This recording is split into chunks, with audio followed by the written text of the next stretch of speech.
So this is problem 6. We're shown an image of water leaving a tap, and we're told that the measuring cylinder collects 475 millilitres of water in 1 minute. And we're told that at the top the water has a diameter of 0.700 centimetres. Now in part A, we're asked what is the volume flow rate for the water leaving the tap. So we know that volume flow rate is equal to the cross-sectional area times the velocity, and it's also equal to the volume over the time. So these are two different V's. This is the velocity and this is the volume. So we know the volume and the time. So in 1 minute, 0.475 litres leaves the tap, and that's in 60 seconds. So we can calculate this.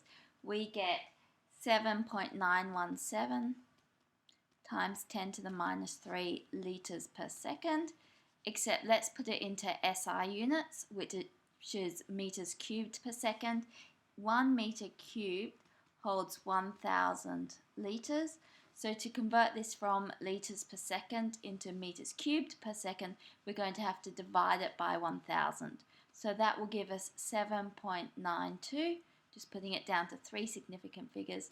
Now dividing by 1,000 gives us 10 to the minus 6 meters cubed per second. So that's the volume of water leaving the tap each second. Now part B of the question says, what is the velocity of water leaving the tap? So in this case, we're going to need to make use of this part of our volume flow equation.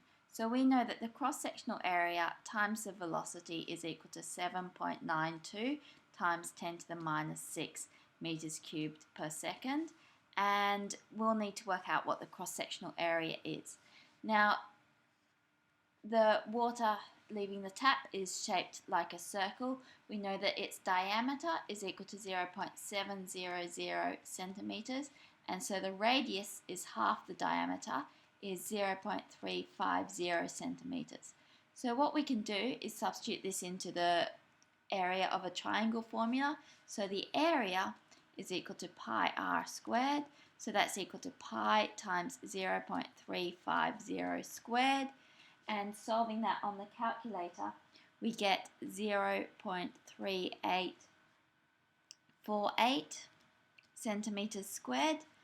But now it's always good to convert everything to SI units so that we don't end up confusing ourselves.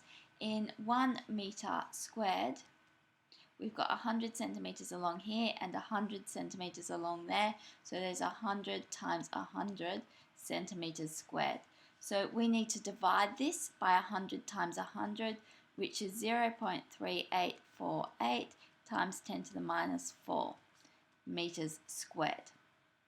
So now we've got our area, and we can rearrange this to get our velocity. So the velocity is equal to 7.92 times 10 to the minus 6 meters cubed per second over the area, which is 0.3848 times 10 to the minus 4 meters squared. So these meters squared cancel with those meters cubed, and so our final units is meters per second, which is what we wanted. So this gives us a velocity of 0.206 meters per second. So that's the answer to part B. Part C, we're asked what is the velocity of the stream 20 centimetres below the tap. So to do this, let's call position 1 the top of the tap and position 2 20 centimetres below. Okay, so what we're going to need to use is Bernoulli's equation. So we know that pressure plus the density times gravity times the height at position 1 plus a half the density times the velocity at 1 squared is equal to the pressure at 2 plus the density times the height at 2 plus the velocity at 2 squared. And now this is all open to the atmosphere. So the pressure at 1 and the pressure at 2 are both just atmospheric pressure. So these cancel each other out because the same term appears on both sides of the equation. Now rho is a common term to each of the remaining terms. So rho actually cancels out as well. And what we're trying to find out is the velocity at the bottom. So this is the term that we want to find. So let's simplify it a bit by multiplying all the terms by 2. That will get rid of these halves. So we've got 2gh1 plus v1 squared is equal to 2gh2 plus v2 squared. So let's rearrange it and make v2 squared the subject. So we've got v2 squared is equal to 2g, and now on this term side we've got h1 minus h2. That 2g is a common factor, and then we've got plus v1 squared. So now we know what all of these things are. We don't know h1 and h2, but we know that h1 is 20 centimeters above h2. So we know that h1 minus h2 is equal to 20 centimeters, which is 0.20 meters. So let's substitute in. We've got 2 times 9.80 times 0.200 plus the velocity at 0.1 squared, which is 0.206 squared. So solving this, we end up with 3.9624. And so the velocity at 0.2 is equal to the square root of this, which is equal to 1.99 meters per second. Okay, now part D asks us what is the diameter of the stream 20 centimeters below the top. So hopefully we've got enough room here to do it. What we're going to need to do is use that the volume flow rate is constant. So we know the velocity of the stream, and we can use that to get its cross-sectional area. So let's start by doing that. So D, we've got that A to V2 is equal to the same as it was up the top. So that's 7.92 times 10 to the minus 6. And we know this velocity, so that tells us that the cross-sectional area at 2 is 7.92 times 10 to the minus 6 divided by 1.99, and so this is equal to 3.97 times 10 to the minus 6 meters squared.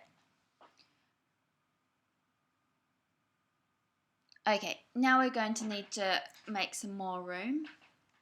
So we've got that the cross-sectional area is equal to 3.97 times 10 to the minus 6 meters squared, and that's the cross-sectional area of a circle, and what we need to know is its diameter.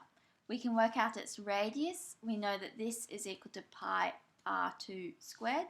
This is the radius at point 2, and so that tells us that r2 squared is equal to this divided by pi,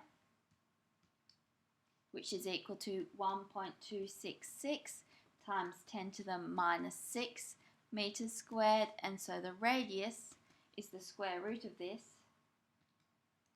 is 1.125 times 10 to the minus 3 meters, and so the diameter at point 2 is 2 times the radius, and so that is equal to 2.25 times 10 to the minus 3 meters.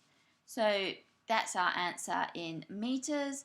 So that is 2.25 millimeters, or we could put it if we wanted in centimeters, which is 0.225 centimeters. And so that's the final answer.